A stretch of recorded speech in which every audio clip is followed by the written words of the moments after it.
Praise the lord పిల్లలు, welcome to beginner class. అందరు సిద్ధంగా ఉన్నారు కదా? మనం ప్రార్థనతో లెసన్ స్టార్ట్ చేసుకుందాం. అందరూ మోకరించి చేతులు జోడించి కళ్ళు మూసుకో. పరిశుద్ధ దేవానికి స్తోత్రం చెల్లిస్తున్నామయ్యా. మీ సన్నిధి మా మధ్యలో ఉంచండి ప్రభా. చిన్న బిడ్డలతో మీరు మాట్లాడండి ప్రభా. మీ యొక్క మాదిరి వారి జీవితంలో కలిగి ఉండడానికి ప్రభా మీరే సహాయం చేయమని యేసు పరిశుద్ధ నామంలో అడిగి వేడుకుంటున్నాం తండ్రి, ఆమేన్. ఈరోజు మనం 13th లెసన్ చూసుకుందాం. యేసు బాల్యము, జీసస్ చైల్డ్హుడ్. దీంట్లో కంటత వాక్యము లూకాసు వార్త 2వ అధ్యాయము 52వ వచనము. యేసు జ్ఞానమందును వయస్సునందును దేవుని దయనందును మనుషుల దయనందును వర్ధిల్లుచుండెను. ఇంగ్లీష్లో gospel of Luke 2nd chapter 52nd verse. And Jesus grew in wisdom and stature and in favor with God and man. మనకందరికీ తెలిసిన రీతిగా ఈ లోకంలో యేసు ప్రభువుకి తల్లిదండ్రులుగా యోసేపు మరియా ఉన్నారు కదా.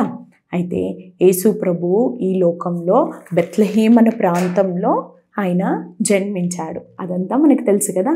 అయితే ఈరోజు మనము యేసు ప్రభు యొక్క బాల్యంలో ఏమి జరిగిందో కొన్ని సంఘటనలు మనం చూసుకుందాం. యేసు ప్రభు జన్మించిన 8వ దినమున అతనికి సున్నతి చేయడానికి మరియా యోసేపు యెరూషలేములో ఉన్న దేవాలయంలోనికి తీసుకొస్తారు. ధర్మశాస్త్ర ప్రకారంగా యేసయ్యను ప్రతిష్ఠించడానికి అంటే డెడికేట్ చేయడానికి వారు అక్కడ బలిగా అర్పించడానికి వారు 2 పావురములని తీసుకొని వస్తారు. అక్కడ దేవునికి బలి అర్పించడానికి. ధనికులైతే వారు పశువులను అర్పించేవారు. కాబట్టి వీరు పేదవారు కాబట్టి వారు 2 పావురములను తీసుకొని వచ్చి బలి అర్పించడానికి యేసయ్యని ప్రతిష్ఠించడానికి దేవాలయంలోనికి వెళ్తూ ఉన్నారు. అయితే ఆ కాలంలో అక్కడ ఒక మనుష్యుడున్నాడు. అతని పేరు సిమియోను. ఆ సిమియోను నీతిమంతుడుగా భక్తిపరుడుగా ఇంకా అతని మీద పరిశుద్ధ ఆత్మ ఉంది. అతను దేవుని యొక్క ఆత్మ చేత అతనికి ముందుగా ఒక విషయం బయలుపరచబడింది. అదేంటంటే శిశువైన యేసును చూచేంత వరకు అతను మరణించడు అనే విషయం అతనికి పరిశుద్ధాత్మ ముందుగానే తెలియజేసింది. అందుని బట్టి ఇప్పుడైతే శిశువైన యేసు ప్రభుని వాళ్ళ దేవాలయంలోనికి తీసుకువెళ్తూ ఉండగా అప్పుడు పరిశుద్ధాత్మ సిమియోనుకు ముందుగా తెలియజేస్తుంది. అప్పుడు సిమియోను కూడా ఆ దేవాలయంలోనికి వెళ్తాడు. తర్వాత ఎప్పుడైతే వారి దేవాలయంలోనికి వెళ్ళి అక్కడ యేసయ్యని ప్రతిష్ఠిస్తూ ఉండగా వెంటనే ఆత్మవశముడై సిమియోను ఆ దేవాలయంలోనికి వెళ్ళి అక్కడ ఉన్న శిశువుని ఎత్తుకొని తన చేతులతోని చూసి ఎంతో సంతోషించి ఈ విధంగా చెప్తాడు. ఏమని అంటే, నాదా నీ మాట చొప్పున నీ దాసుని సమాధానంగా పోనిచ్చుచున్నావు అని చెప్తాడు. అంటే యేసయ్యను చూసేంత వరకు శిశువైన యేసుని చూసేంతవరకు అతను మరణించడు అని ఉంది కదా. అందుకని అతను చూసినప్పుడు అతని హృదయంలో సంతోషం కలిగి ఇంకా తృప్తిగా ఇంకా అతను మరణించవచ్చు అని అతను చెప్పి ఇంకా నేను అనేకులకి రక్షకుడిగా ఈ దినంన నిన్ను చూస్తున్నాను అని దేవుణ్ణి ఎంతగానో స్తుతిస్తాడు. అదే సమయంలో ఆ దేవాలయంలో ఒక వృద్ధ స్త్రీ ఉంది. ఆమె పేరు అన్న. ఆమె ఆషేరు గోత్రికురాలు, ఇంకా పనుయేలు కుమార్తె. ఈ వృద్ధ స్త్రీ 84 సంవత్సరాల వయసు గలది. ఆమె ఒక ప్రవక్తి అంటే దేవుని విషయాలు, జరగబోయే విషయాలు అనేకులకి తెలియజేసే వ్యక్తిగా ఉంది. ఇంకా ఆమె ఎల్లప్పుడూ ఉపవాసంతో ప్రార్థనతో దేవుని దేవాలయంలో సేవ చేస్తూ ఉండేది.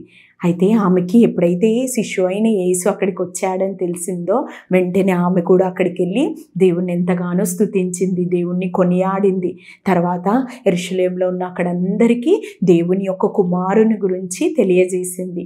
ఈ విధంగా అది వింటున్న మరియా ఇంకా యోసేపు ఆశ్చర్యపడిపోయారు. తర్వాత ఇదంతా జరిగిన తర్వాత వారు శిశువైన యేసుని తీసుకొని వాళ్ళు నజరేతు అనే వారి ప్రాంతానికి వెళ్ళిపోయారు. తర్వాత అక్కడ ఆ చిన్న శిశువు బలం పొందుకొని ఎదిగి ఇంకా దేవుని యొక్క జ్ఞానంతో నిండుకొని ఇంకా దేవుని యొక్క దయలో ఎదుగుచూ ఉన్నాడు. తర్వాత యేసు ప్రభువు 12 సంవత్సరాల వయసు ఉన్నప్పుడు ఆ సమయంలో ఒక సంఘటన జరిగింది. అదేంటంటే మరియ యోసేపు ప్రతి సంవత్సరం వారు నజరేతు నుండి యెరూషలేం దేవాలయంలోకి వెళ్ళేవారు. ఎందుకంటే అక్కడ పస్కా పండుగని ఆచరించడానికి. పస్కా పండుగ అంటే అది ఇజ్రాయేలు ప్రజలకి ఒక విడుదల దినం. ఆ దినమున వారు గొర్రెపిల్లని వధించి ఆచరించేవారు. అది యెరూషలేం దేవాలయంలో చేసేవారు. అందుకని యేసు ప్రభు 12 సంవత్సరాల వయసు ఉన్నప్పుడు మరియ, యోసేపు వారు ఇంకా వారితో పాటు వారి బంధువులు అందరూ కలిసి యెరూషలేమునకు దేవాలయంకు వెళ్ళారు.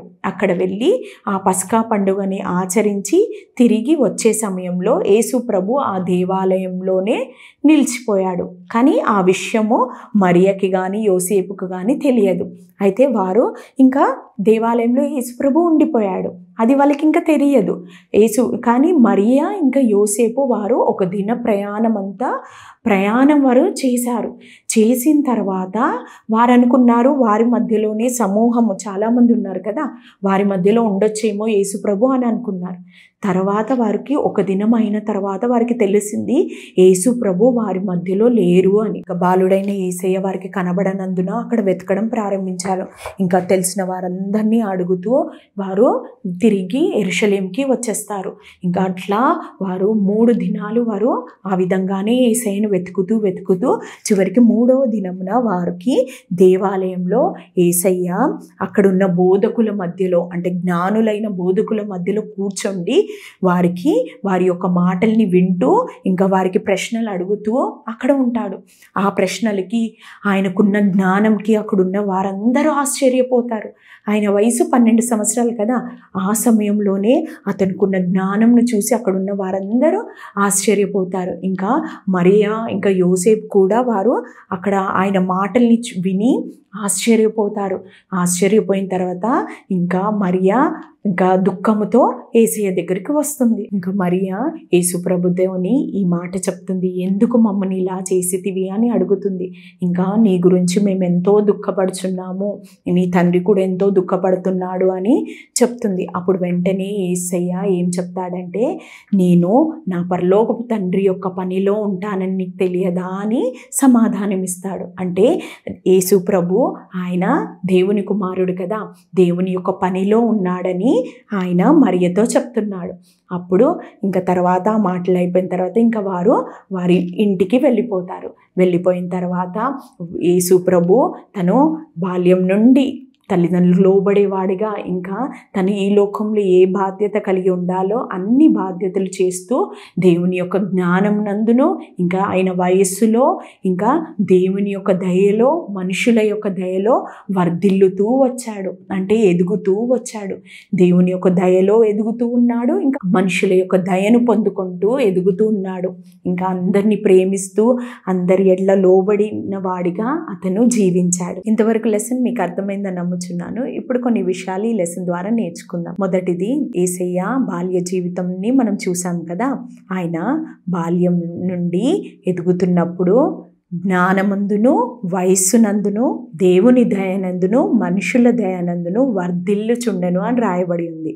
అంటే యేసయ్య తను శిష్యుడిగా ఉన్నప్పుడు, అంటే మీ వయసులో ఉన్నప్పటి నుండి ఆయన జ్ఞానంలో ఎదుగుచున్నాడు, వయస్సులో ఎదుగుచున్నాడు, ఇంకా దేవుని యొక్క దయలో, ఇంకా మనుషుల యొక్క దయలో కూడా ఎదుగుతున్నట్టుగా మనం చూసాం.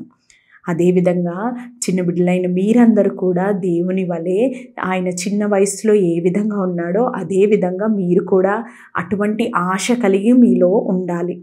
మీరు కూడా యేసయ్యలాగా ఎదగాలని, యేసయ్య వంటి జ్ఞానం కలిగి ఉండాలని, ఇంకా దేవుని యొక్క దయలోనూ, ఇంకా మనుషులందరి యొక్క దయలో మీరు ఎదగాలని ఆశ మీలో చిన్న వయసు నుంచి ఉండాలి.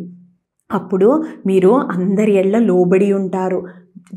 యేసు ప్రభు తన తల్లిదండ్రులు వారు పేదవారైనప్పటికీ వారితో ఉండి వారికి లోబడి, ఇంకా వారి యొక్క దయలో, ఇంకా మనుషులందరినీ ప్రేమించి వారి యొక్క దయలో అతను ఎదిగాడు.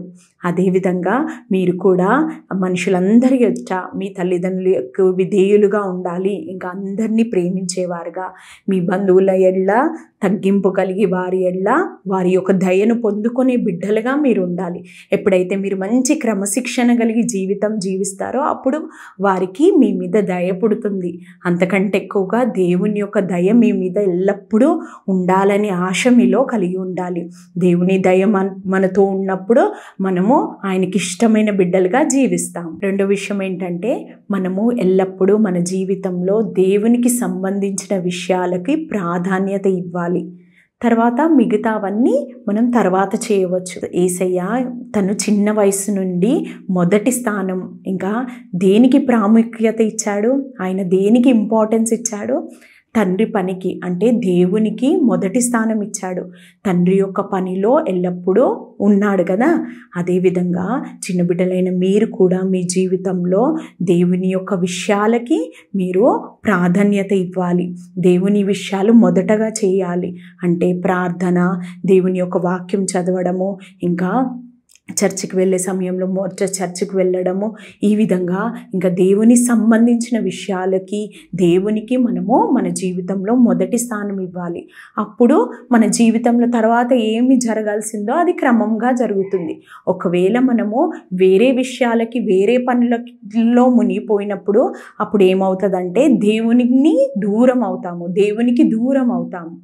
మరియా యోసేపు వారు యేసయ్య వారితోనే ఉన్నారనుకున్నారు, కానీ చివరికి చూస్తే ఒక దినమంతా ప్రయాణం చేసిన తర్వాత వారితో యేసయ్య లేడు కదా. అదేవిధంగా మనం కూడా దేవునికి మొదటి స్థానము, దేవుని యొక్క పనులకు ప్రాముఖ్యత ఇవ్వకపోతే మన జీవితంలో కూడా దేవునికి దూరం అయిపోతాం.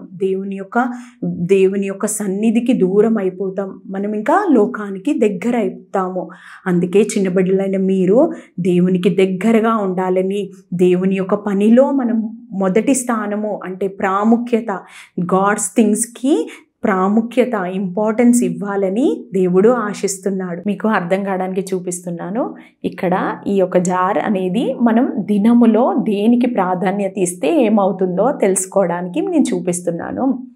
ఇక్కడ దేవుని యొక్క విషయాలు అంటే ప్రార్థన, వాక్యం చదవడము, ఇంకా దేవునికి సంబంధించిన విషయాలు అంటే చర్చ్కి వెళ్ళడము, సండే స్కూల్కి వెళ్ళడము, ఇంకా కంఠత వాక్యాలు నేర్చుకోవడము, దేవుని యొక్క పని చేయడం, దేవుని యొక్క మందిరంలో పని చేయడం, ఇట్లా దేవుని సంబంధించిన విషయాలలో ఆసక్తి కలిగి ఉండడం, మొదట దేవుణ్ణి వెతకడం, అటువంటిది ఇక్కడ మనము ఈ లోకంలో మనం జీవిస్తున్నప్పుడు మనకి కొన్ని ఉంటాయి కదా పనులు. ఉదయం లేవగానే మీరు ఏం చేస్తారు, ఉదయం ఆ దినమంతా ఈ లోకంలో ఏ పనులు చేస్తారు, స్కూల్కి వెళ్తారు, ట్యూషన్కి వెళ్తారు, చదువుకుంటారు, ఇంకా మీరు ఆడుకుంటారు, భోజనం చేస్తారు, పని చేస్తారు, ఇంకా కొంచెంసేపు పడుకుంటారు, ఇంకా అనేక పనులు చేస్తారు కదా. వాటికి ఇది సూచనగా ఉంది. అయితే ఒక దినమంతట్లో మనము దేవునికి మొదటి స్థానం ఇవ్వకపోతే, అంటే దేవుని యొక్క పనులకు మనము మొదటి స్థానం ఇవ్వకుండా మన పనులన్నీ ఇలా చేసుకుంటూ, అంటే స్కూల్కి వెళ్తాము, ఇంకా అందరితో ఆడుకుంటాము, ఇంకా ట్యూషన్కి వెళ్ళడము, ఇంకా ఆడుకోవడము, ఇంకా మనం భోజనం చేయడం, పడుకోవడం, ఇవన్నీ చేస్తాం కదా. అవన్నీ చేసి తర్వాత ఫస్ట్ దీనికి ప్రాముఖ్యత ఇచ్చిన తర్వాత మనము అప్పుడు ప్రార్థనకని, బైబిల్ చదవాలని, ఇంకా దేవుడు ఏమేమి చెప్తాడో అవన్నీ చేయాలనుకుంటాం. కానీ ఆ దినంకి అది సరిపోదు, అది మనం చేయలేకపోతాం. మనం అది చేయాలనే ఆశ ఉన్నా కూడా ఆ దినం అయిపోతుంది కాబట్టి మనకి సమయం ఉండదు, ఇంకా మనము ఆసక్తితో కూడా చేయలేము. ఆ విధంగా దీని లోపల వెళ్ళట్లేదు కదా.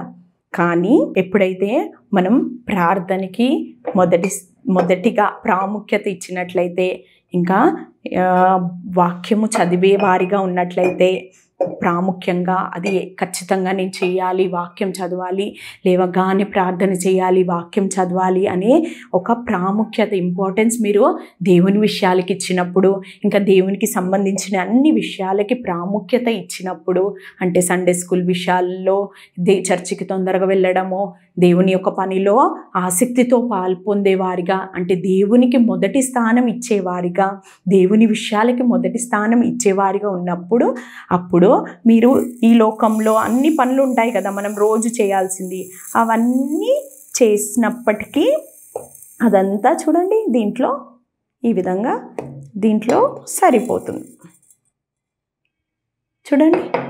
ఇంతకు ముందున్న విషయాలే అది, దాంట్లో దేవుని విషయాలు ఎన్ని మనం పట్టించాలనుకున్నా అది సరిపోలేదు. కానీ ఎప్పుడైతే దేవుని విషయాలకి మనం ప్రాముఖ్యత ఇచ్చామో అప్పుడు ఈ లోక విషయాలు కూడా అన్నీ క్రమంగా జరిగిపోతాయి.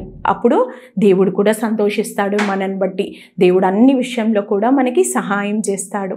ఆ విధంగా మన జీవితంలో దేవుని విషయాలకి, దేవునికి మొదటి స్థానం ఇవ్వాలి. యేసయ్య దేవుని పనిలో ఎల్లప్పుడూ, తండ్రి పనిలో ఎల్లప్పుడూ ఉన్నాడు కదా. ఆయన మొదటి స్థానం తండ్రికి ఇచ్చాడు, అంటే దేవునికి ఇచ్చాడు. అప్పుడు దేవుడు అతన్ని దయలో ఎదిగింపజేశాడు. అదేవిధంగా మీరు కూడా దేవుని విషయాలకి ప్రాముఖ్యత ఇచ్చినప్పుడు మిగతా పనులన్నీ క్రమంగా జరిగిపోతాయి. ఇంకా దేవుని యొక్క దయలోను, మనుషుల దయలోను మీరు ఎదుగుతూ ఉంటారు. లెసన్ యాక్టివిటీ ఏంటంటే, మీరు కలర్ పేపర్ని హార్ట్ షేప్లో కత్తిరించండి. దాని మీద ఎల్లప్పుడూ దేవునికి సంబంధించిన విషయాలకు ప్రాధాన్యత ఇవ్వాలి. ఒకవేళ ఇంగ్లీష్లో రాసినట్లయితే always give importance to the things that are of God అని రాయండి. మనం ఇప్పుడు ప్రార్థనతో ఈ క్లాస్ని ముగించుందాం. అందరూ మోకరించి చేతులు జోడించి కళ్ళు మూసుకొని.